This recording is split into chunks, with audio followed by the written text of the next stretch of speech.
Hello students, I hope all of you are fine at home. Today we will study the topic glycolysis from the chapter respiration in plants.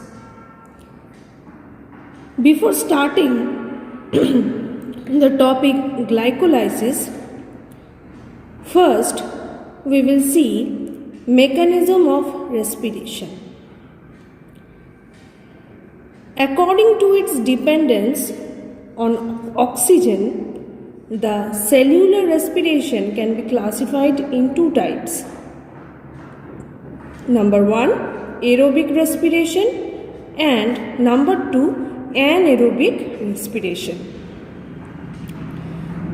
So we already know that on dependence of oxygen, the cellular respiration is of two types. Aerobic respiration, which depends upon the presence of oxygen. That means aerobic respiration occurs in presence of oxygen, whereas anaerobic respiration occurs in the absence of oxygen.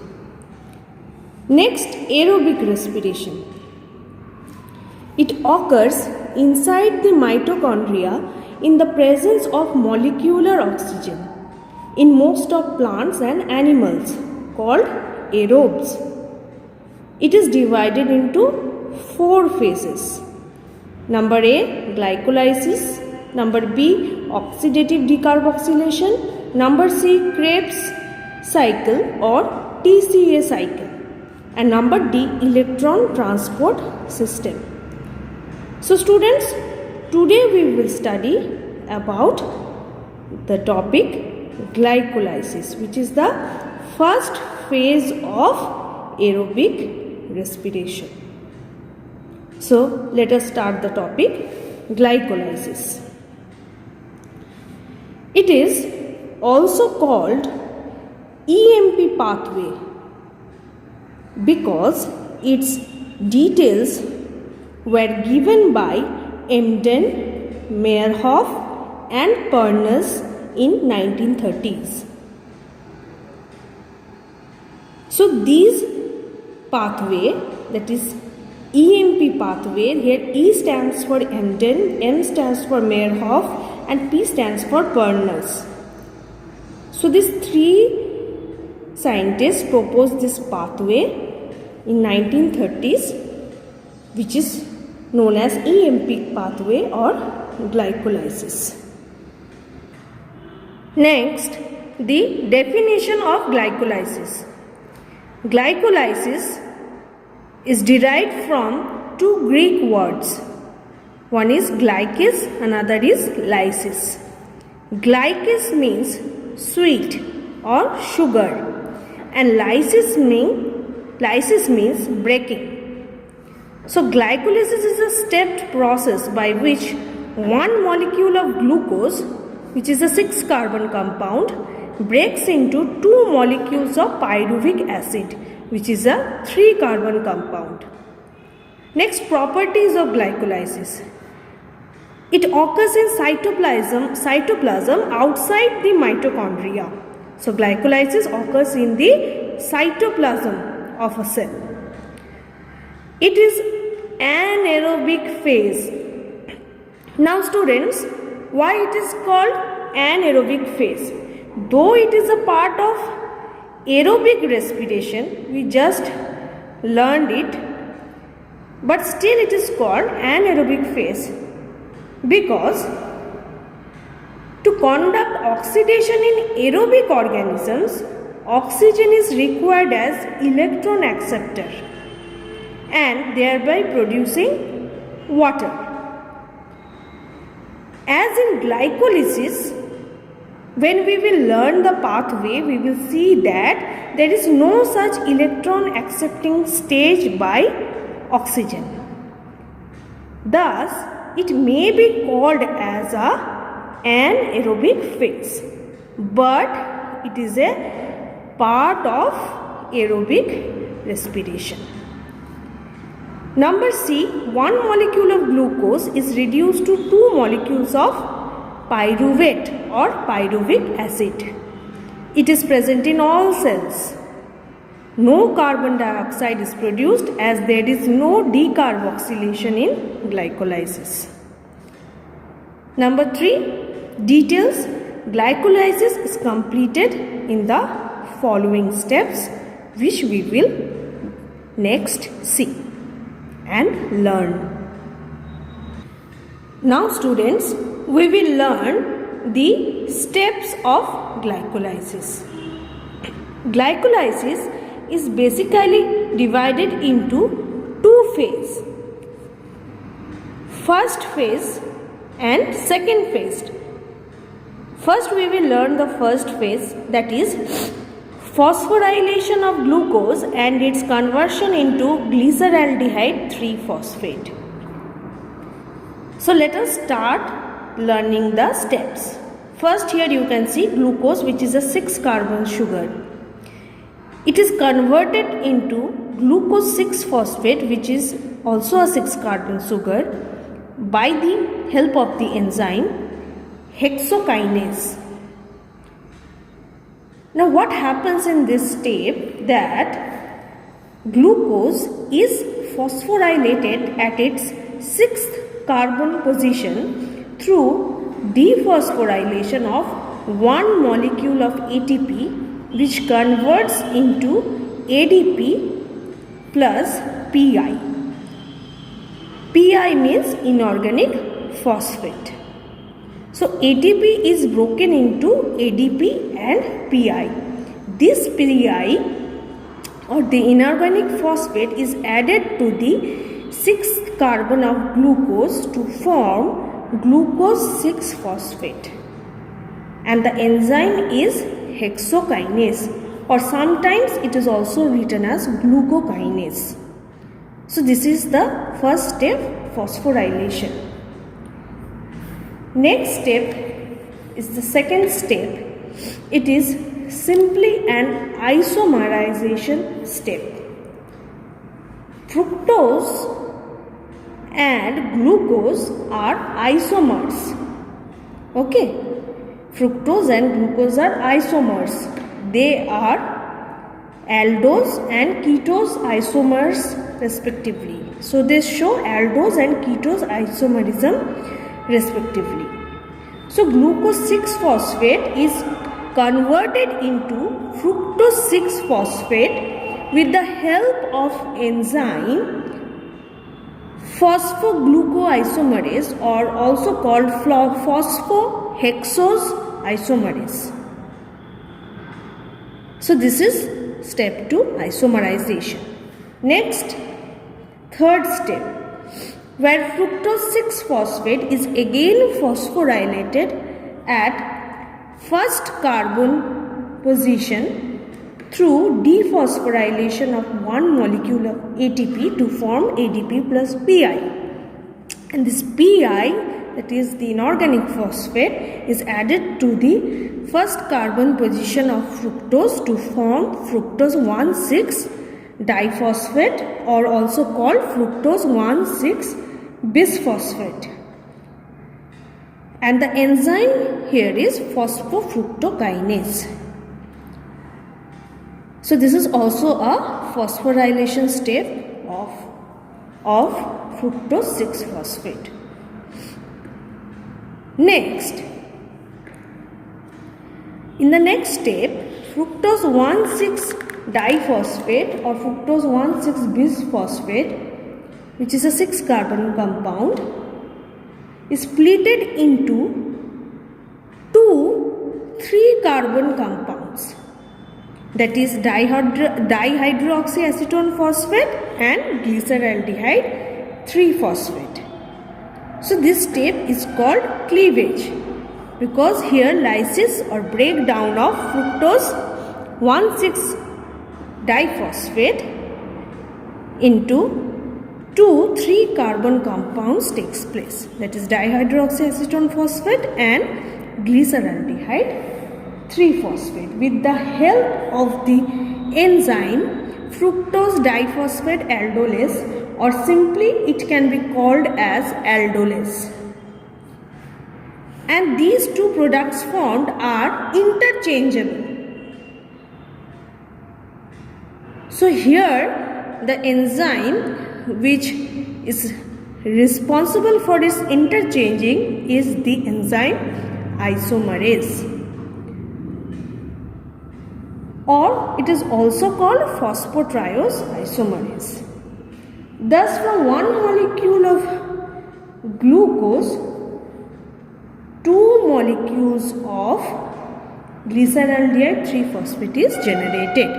That is, from one molecule of glucose, two molecules of glyceraldehyde 3-phosphate is generated. This is the first phase of glycolysis. Next, we will learn the second phase of glycolysis, that is conversion of glyceraldehyde 3-phosphate into pyruvate and couple formation of ATP. Now students, this glyceraldehyde 3-phosphate formed here, two molecules of glyceraldehyde 3-phosphate now comes into account in glycolysis. So 2 glyceraldehyde 3-phosphate, which is a 3-carbon sugar,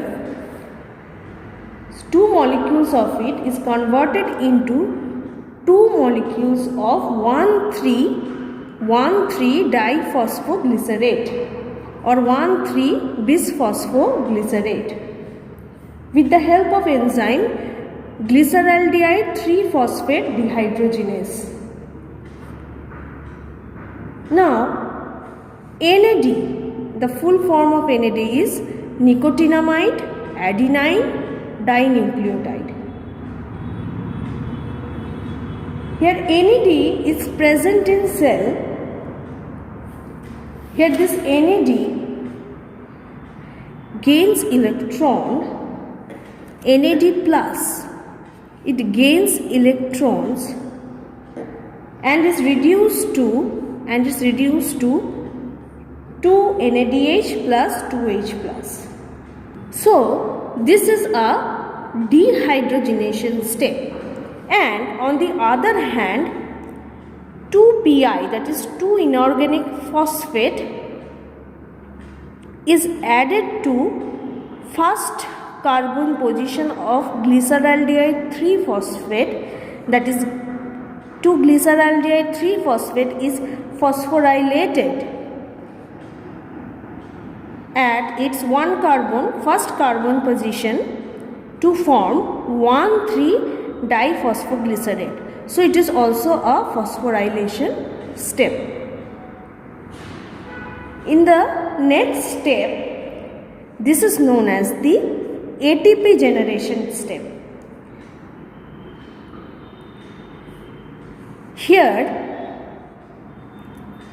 2 ADP plus 2 PI, this 2 PI, 2 inorganic phosphate, is released by the 1,3-diphosphoglycerate, which combines with 2 ADP to form 2 molecules of ATP in presence of the enzyme phosphoglycerate kinase. So 1,3-diphosphoglycerate is dephosphorylated. So this step is called dephosphorylation. In the next step, 2 molecules of 3-phosphoglycerate is rearranged into 2 molecules of 2-phosphoglycerate. Here what happens? The rearrangement of the phosphate group from the 3rd carbon position to the 2nd carbon position of the phosphoglycerate compound takes place. So this step is called rearrangement, and it is carried out by the enzyme phosphoglycerate mutase. In the next step, 1 molecule of water is released when 2 molecules of 2-phosphoglycerate is converted to two molecules of phosphoenol pyruvate with the help of the enzyme enolase. Since one molecule of water is given out, so this step is termed as dehydration. Now the last step of glycolysis. From 2-phosphoenol pyruvate,